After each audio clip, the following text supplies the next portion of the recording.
Hey, what is going on YouTube? Hacker007 here. Today I'm going to show you guys the proper way to uninstall an app on your Android devices.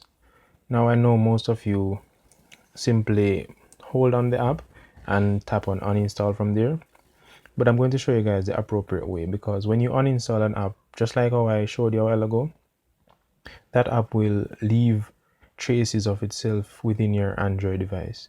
So I'm going to show you the appropriate way to uninstall an app. So if you have a specific launcher, for example Nova launcher, or some other launchers provide you with the option of doing this, but in other cases you won't have this option. So if you hold on the app, you could see app info right here.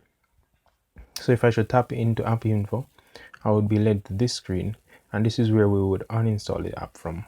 But in some cases you won't have this option on some launchers on your Android devices. If you should look here, you see that this app has access to my storage and my location. So basically this app will leave traces within my Android device if I should just uninstall it the normal way, or the way that most people do. So I'm going to show you how to find app info whenever you don't have a specific launcher, which you could simply go into app info from that section. So what you want to do is go to settings,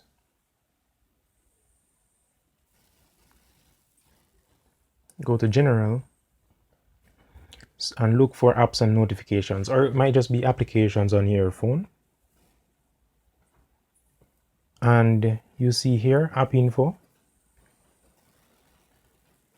and let's find the app we wanted to uninstall. So we will look for let me see, CXTV. So let's tap on that, and we are here in app info again. So now what you'd want to do is, well, it's already stopped, but if it was here where you could force stop it, I would advise you to click on force stop and then click on storage.